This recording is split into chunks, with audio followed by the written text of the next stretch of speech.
Now you can hear me. How's that? All right. So I will just, reintroduce myself. So I'm Quentin. I'm so glad you guys are here. Technology is super fun when it works and when you know how to use it and you don't forget. So it's awesome. So I'm Quentin. I'm glad you are here. Students, I'm so happy that you're on. Families, people that this is your first time hopping on, seeing anything about 412,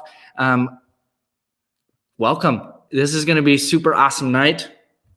We are 412. 412 comes from 1 Timothy 4:12 in the Bible.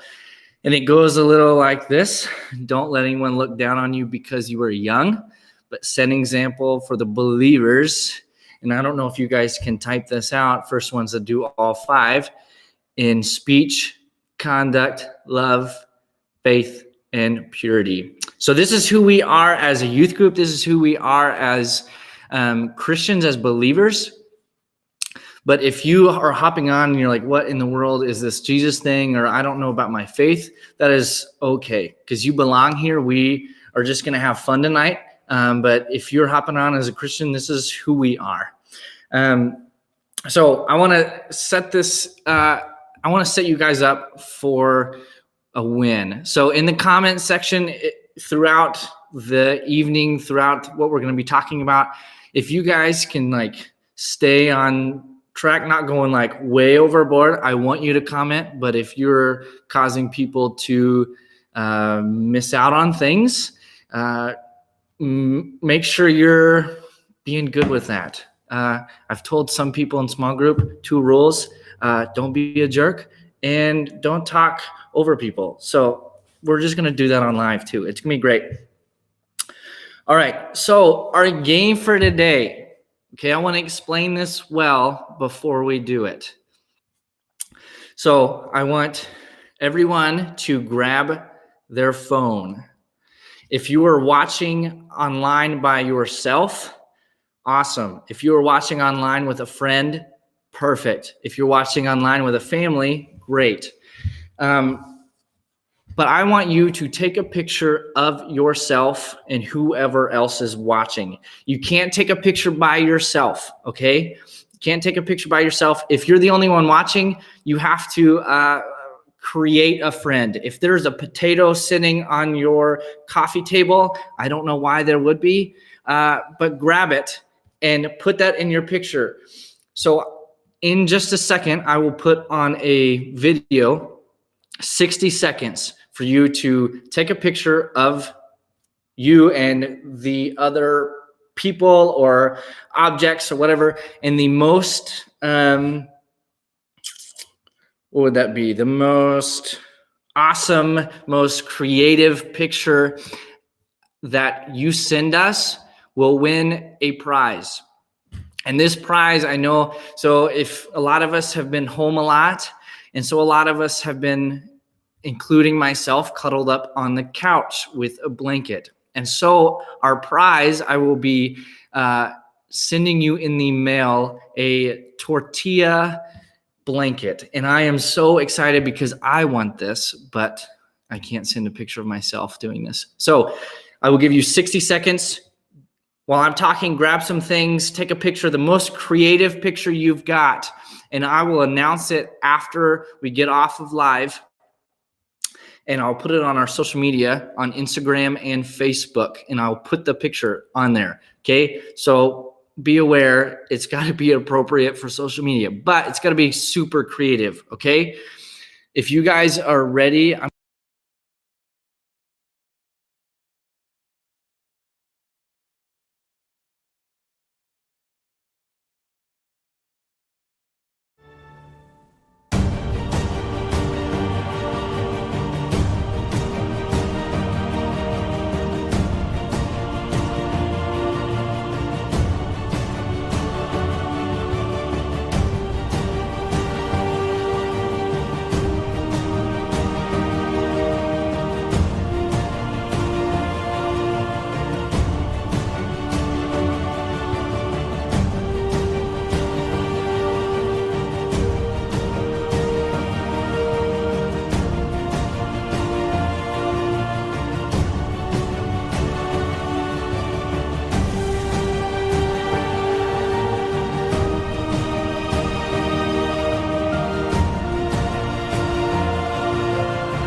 So if you did not get that number, I might put it. Oh, I'm getting them in. So you guys have got it. It's great. If you did not get that number or anything like that, you can tag us in social media as well. And I will go through and find the very best one and put you on social media. So I'm going to introduce our guest here in a second. But before that, me and this guest, I'm not going to tell you who it is yet, but it is the love of my life. And it is not my cat, just so you know. But this person, we made a video. So to help introduce this person, I want you to watch this video, and then we'll get back to actually introducing them.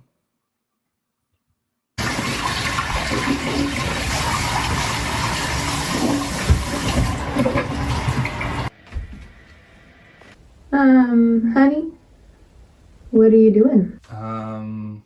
Washing my hands. Has anyone ever taught you how to wash your hands? You know that you have to sing happy birthday at least 2 times. Oh, you mean like this? Happy birthday to you. Happy birthday to you. Like that? No, I think it goes a little bit more like this.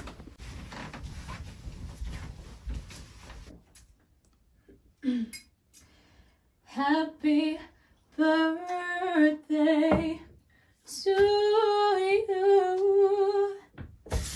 Happy birthday to you. Happy birthday to quarantine. Happy birthday to you. Something like that. Happy birthday. Oh. Happy birthday. Happy birthday. Happy birthday. Hey, Happy hey, birthday. hey. Happy birthday. With the soap? Happy birthday. Rub a dub. Happy birthday. Wash your hands. Happy birthday. Happy birthday. Happy birthday. Happy birthday, John. Happy birthday. Happy birthday. Happy birthday. So dumb. Happy birthday.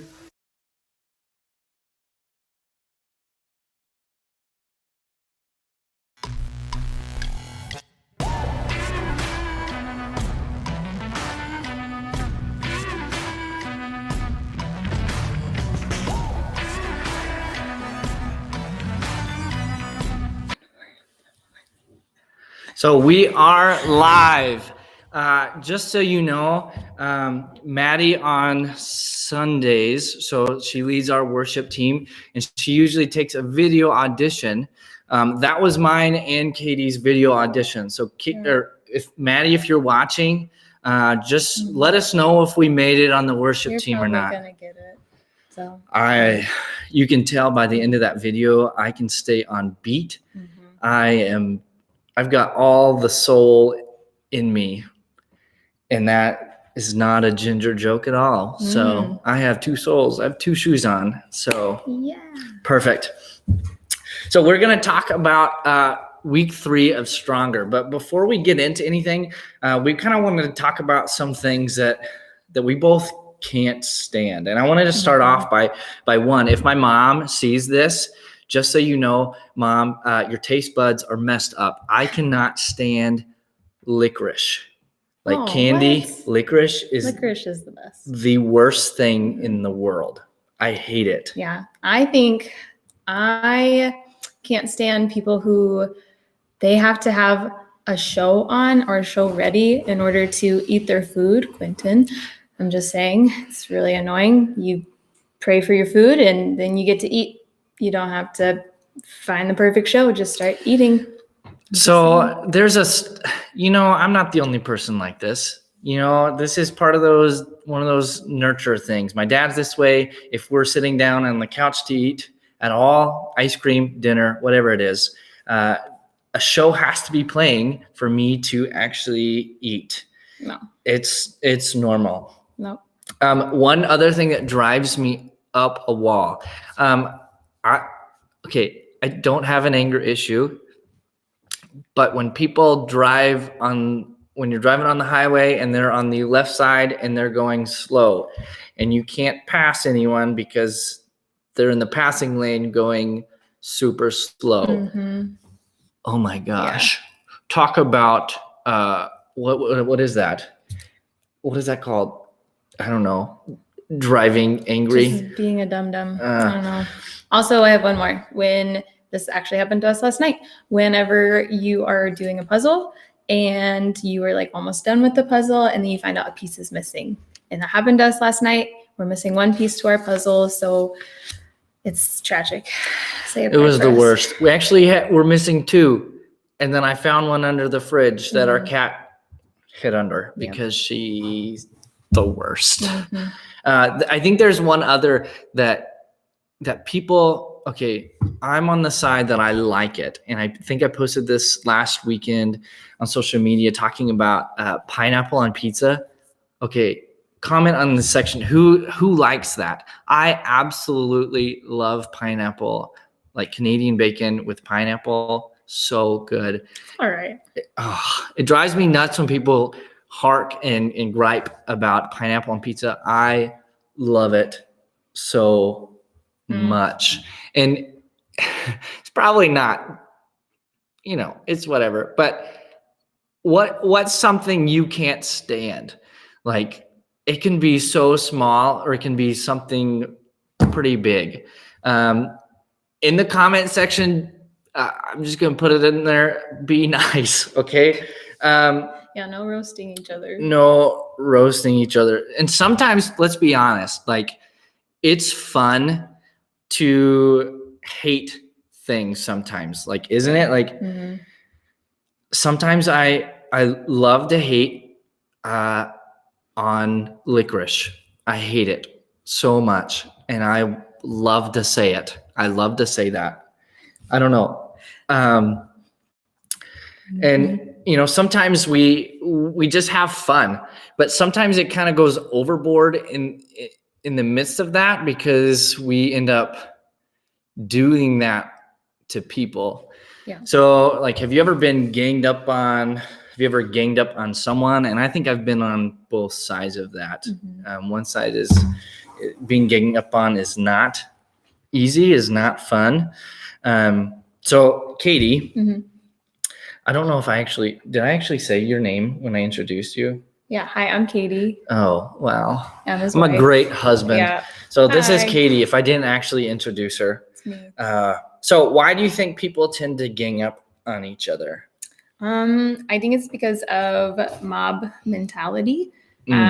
Basically, like when somebody, they are just like waiting for someone to make a mistake, and it only really takes one person having really strong emotions about something and getting other people riled up about it too. And then that kind of creates like this mob of like, oh, we're all going to be angry about this together. We're all going to hate this together because we're doing it together. And so it reminds me of, if you guys have seen Beauty and the Beast, there's that Disney fan, right? There's a part in that movie when Gaston, the handsome villain, I guess, in that movie, he's he's in love with Belle. Gaston. And he gets jealous of the Beast, and so but doesn't want to just openly say that to everybody. So he's just telling the whole village like, oh, he's dangerous and he's gonna get all of us, so we have to. And they go into a song, don't they? Yeah, like he'll wreak havoc on our village if we don't kill him, set us free, something. Like this. Yep, that was perfect. But this makes me but want to go into mom mentality too. Yeah, he's just like about it. But so he basically just tells the whole village like, oh, he's dangerous and we have to go get him and kill him before he, wreaks havoc. But really, all in all, he's just jealous of the beast. Yeah. And I think none of us, if you have, I'm either impressed or you probably shouldn't have, but like a little impressed, joined in on an angry mob with like pitchforks and torches because that's super old school. Yeah. But I'm guessing some of you have seen a group of people get together and gang up on someone before. And maybe you've even been a part of that. God has designed us to thrive in relationships with each other. But instead of coming together in healthy relationships, we often come together in judgment or hatred of others. Whether that's someone at school, which that looks a little different now, but maybe that's on social media, like, oh, I can't believe this person did that. And then you group up with your friends and you just trash on them. That's not what God intended for relationships. We had talked about how the first week of this Stronger series that Jesus can redeem what's gone wrong. And so last week we talked about how when life doesn't make sense, and let me be honest, I'm still in that mindset right now of what in the world is going on. There's so many unknowns. Does school start back up? When does it? Ministry is really weird. I miss all of you so much. Yeah, I sat on my couch working today with my cat and I'm like, this is not normal. I wish I could have done that. and so like I'm living in that, but we have to be reminded of last week of that God can be trusted through all of this. And sometimes this week, last week we talked about how the last 2 weeks about how God can redeem our hurt, and we talked about our own hurt and all this. And I want to focus on another side of it this week. Focus on a side where talking about others that are hurt, others that need someone together around them in a different way. And so, Katie, if you'd like to tell us like a story about how a community came around you to make you stronger in a time of your life where maybe you were hurting or life was just kind of a no one's chaos. Yeah, I think the first thing that comes to my mind is when in high school, having a lot of, family struggles. There was lots of stuff going on in my family and a lot of transition in that. And that caused me to feel hurt and pain. But just having people, wrap their arms around me and just tell me that it's going to be okay and you're going to get through this, and we love you and we are here to, help you get through this. And so I think that's what I think of when I think of community, is people just, seeing a need and just coming around that person and doing what they can to make the situation better. Yeah. And thinking through this and talking with my wife, it made me, Taco John's fish taco. So great. But it reminded me of a story of when I was in high school. And I've talked about some of this on Wednesday nights if you've been here. But if you haven't, there was a time in my life when I was in high school where I just kind of sought what the world had. And in the midst of that, it brought a lot of pain, brought a lot of hurt. I didn't trust God. I struggled with a lot of things. And so this is my Bible from when I was in high school, early college. Oh. This Bible is beat up. I don't know if you can tell. I keep this Bible in my backpack everywhere I go, just so I can have an extra Bible. I have a handful of Bibles as a Christian, as a pastor. But in this Bible, there's not. Usually I'm not great at like underlining or highlighting in my Bible, but there's always something. I don't know if you even know about this. What? Have I shown you this before? The note? Yeah. Oh, no, I don't know. So my wife doesn't even know about this. So when I was in high school, I really just was in a place where I was struggling really hard. Oh, is this from your? So she might know. Okay, I think I do know. Mhm. So it's dated on here, June 3rd of 2012. And so I remember I was right after my junior year of high school, and I'm sitting there in church one day, and Mrs. Johnson, a lady in my home church where I grew up. So if you're watching this, Mrs. Johnson, I want you to know how much of an impact you made in my life, even just from a small note. So sweet. She had no idea what was going on in my life. And she even wrote that in the note, and she just knew I was struggling, and she just uplifted me and spoke truth into my life. And so in the midst of my hurt and pain for years, I read this note all the time. It was something more personal to me as a teenager than it was reading the words in the Bible at some days, because this was written to me. And so, Mrs. Johnson, I want you to know you made an impact in my life, and this is the way that we're supposed to love on the people around us. I'm not sure if you have something like that in your life. I challenge you to reach out to people, because there's people, our small group leaders, Katie and I, we want to invest in you.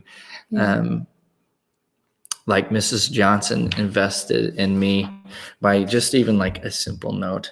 I'm doing multiple things at once. So multitasking is obviously my number one strength, as you can tell. Oh, this is it.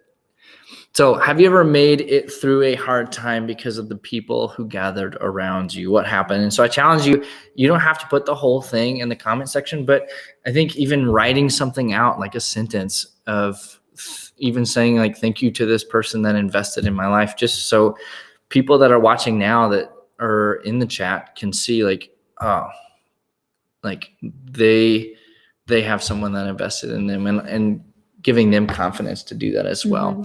So I challenge you to talk about that. And so it feels weird. So on Wednesdays, I always talk about, if you brought your Bibles, the reason why I want you to bring your Bibles to a Wednesday night is because I want you to know what's inside of it. And I usually throw candy out, and I can't throw candy through my computer. So I give you permission, if you have a Bible on you, to eat some chocolate, okay? Do it. No calories attached. This is God's chocolate. Because they're biblical. So this is biblical chocolate. Biblical calories don't count. It's all truth, okay? But I want to jump into a passage here in a second, and I'm going to go ahead and put that on there. Let's see if I can do it. So you can pull this up on your Bible or your phone or your parents' phone, whatever. I challenge you to look this up, and we're going to read it here in a second. But last week we talked about how several people who suffered in the ways that didn't seem like it made a lot of sense. We said that after Jesus died, rose again, and left earth, Jesus' followers had their faith in God tested in significant ways.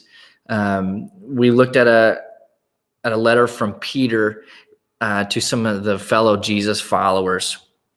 And because of the Roman government was threatened by the message that Jesus brought, the message of Jesus and the message that Jesus brought, which was the kingdom of God, God's reign, God's power, God's sovereignty, God's control into this world.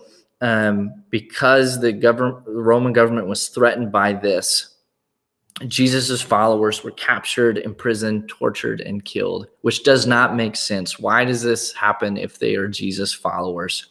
They knew Jesus had called them to share his good news all over the world, but they were being severely punished by humans for it. And so last week we looked at a letter from Peter. And so this week we're going to look at a letter from a guy named Paul. And Paul wrote a big chunk of the New Testament. And so in the Bible, you've got a big chunk of it. I don't know if you can see that. Big chunk of it is the Old Testament, and then which is about the people of God, the Israelites. And then the New Testament is about Jesus and the beginning of the church. And so Paul is this, he's a hoss. I think it's okay to say that. Paul was a hoss. Yeah. And so Paul writes this letter to a group of people, a church in Rome. And he writes this letter called Romans. So Katie, if you want to read that. Yep, I do. So in Romans 12, 9 through 15, it says, don't just pretend to love others, really love them. Hate what is wrong, hold tightly to what is good. Love each other with genuine affection and take delight in honoring each other. Never be lazy, but work hard and serve the Lord enthusiastically. Rejoice in our confident hope. Be patient in trouble and keep praying. When God's people are in need, be ready to help them. Always be eager to practice hospitality. Bless those who persecute you. Don't curse them. Pray that God will bless them. Be happy with those who are happy and weep with those who weep. Awesome. So Paul knew something we need to remember. So when life goes wrong, God gives us each other. God gives us people around us to invest in one another, to lean on.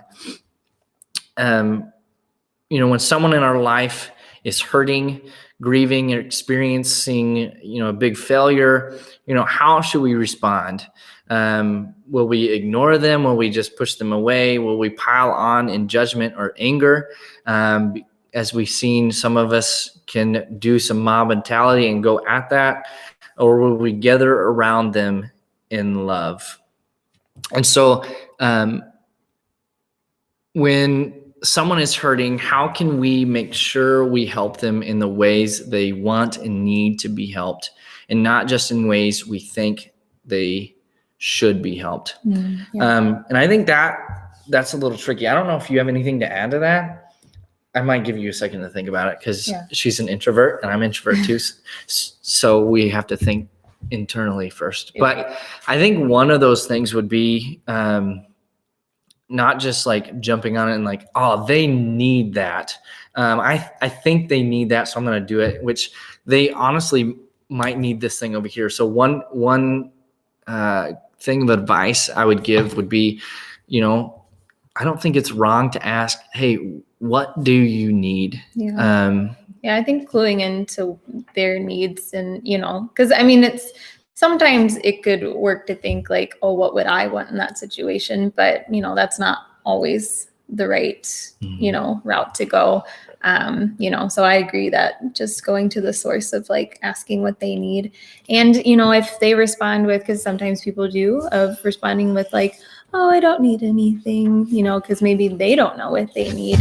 Then I think you can go to basic routes of helping them. But just I think that initial response of helping will help open them up to maybe what they really do need help with. Yeah, and I think there's a story that I want to tell you that like is a perfect encapsulates, that's a word, right? And encapsulates this idea of being there for people,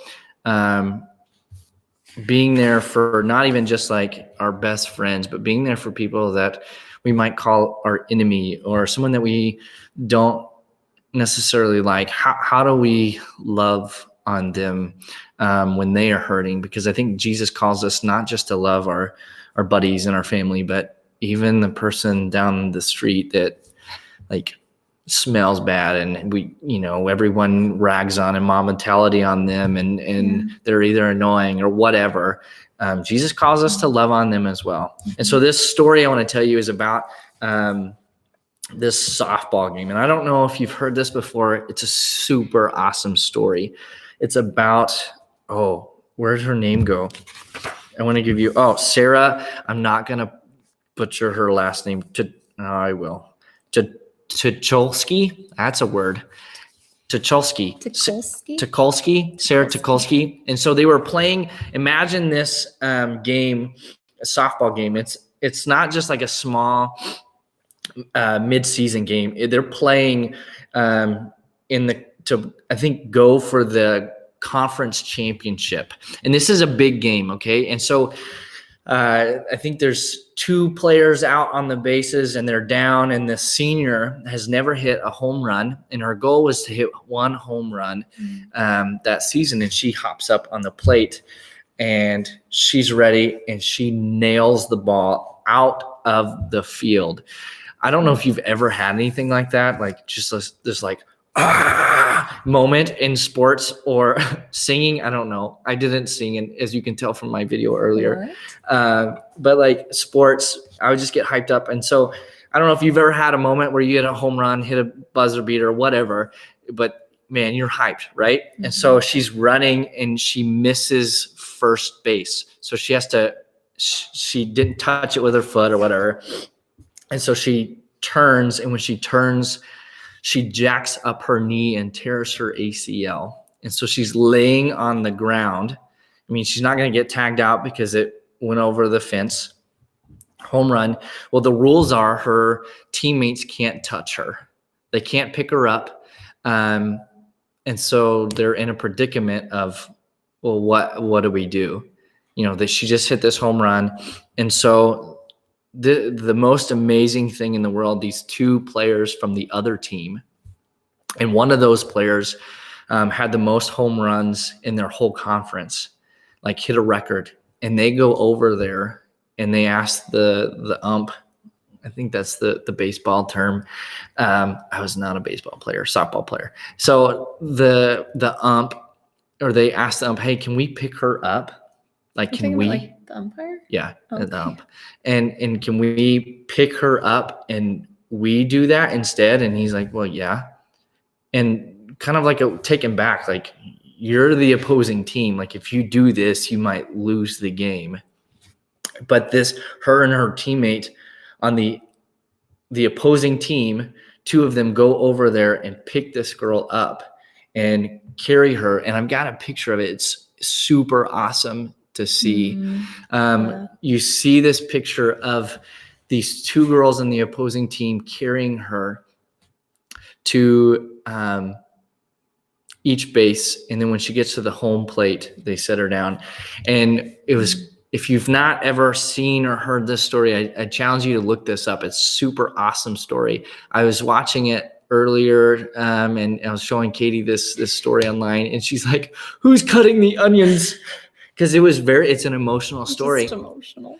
And what was super cool is the 2 teammates that are carrying her had talked about when they were rounding third, they looked up at the crowd to like, oh yeah, they must be cheering, but everyone was actually like crying because of how like awesome this moment was, because they're the opposing team showing so much character, showing so much love to and care for this person.